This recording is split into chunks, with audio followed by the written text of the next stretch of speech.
இப்போது சமாதான ஏஜி சபையின் தலைமை போதகர் பாஸ்டர் ஆர் கிளாரன்ஸ் மருதையா அவர்கள் தேவனுடைய செய்தியை கொண்டு வருவார்கள். ஆண்டவருடைய நாமம் மகிமைப்படுவதாக. இந்த நாளிலேயும் இந்த ஊடகத்தின் மூலமாக உங்களை சந்திப்பதில் மகிழ்ச்சி அடைகிறேன்.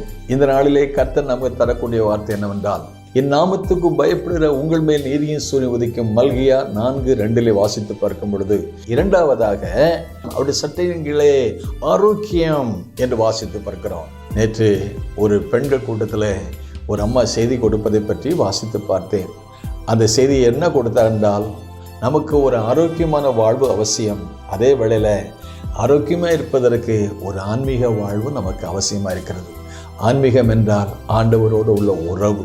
தேவனுடைய திட்டம் என்னவென்றால், நாம் எல்லா நிலைமையிலும் பிரியமானவனை உன் ஆத்துமா வாழுகிறது போல நீ எல்லாவற்றிலையும் வாழ்ந்து சுகமாக இருக்க வேண்டும் என்று. ஆரோக்கியமான வாழ்வு. ஆரோக்கியமான வாழ்வு என்றால் குடும்பத்தில் கணவன் மனைவி உறவு. மல்கியா தீர்க்கதரிசன புஸ்தகத்தில் ஆண்டவர் கொடுத்த ஆரோக்கியம் இல்லாத வாழ்வை கண்டு மிகவும் வேதனைப்பட்டார். என்ன வேதனை?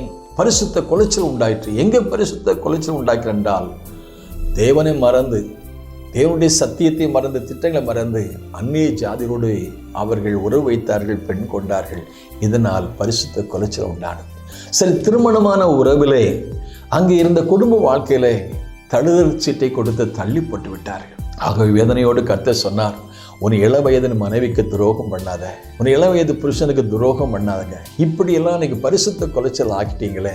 ஆரோக்கியமாக இருக்க வேண்டிய குடும்பம், ஆசீர்வாதமாக இருக்க வேண்டிய குடும்பம், நீதி சூரியனாகி அவருடைய சட்டைகளிலே அடைக்கலம் உண்டு, ஆரோக்கியம் உண்டு, பாதுகாப்பு உண்டு. எப்பொழுது அந்த சூரியன் நம்மேல் உதிக்கும் போது, எப்போது அவருடைய வழிகள் நடக்கும்போது. 2ஆம் அதிகாரத்தில் என்ன நடந்தது? தழுதல் சீட்டை கொடுத்து அன்றைக்கு குடும்பத்தில், குடும்ப உறவுகளிலே விவாகரத்து ஏற்பட்டது. இதை கர்த்தர் கண்டு அதை கண்டித்து அவர் சொன்ன வாழ்க்கை, என் நாமத்திற்கு பயப்படுகிற உங்கள் மேல் நீதியின் சூரியன் உதிக்கும். அவருடைய சட்டையின் கீழே அடைக்கலமும் ஆறுதலும் ஆசீர்வாதமும் ஆட்சியும். தேவனுடைய ஆட்சி, மனித ஆட்சி அல்ல.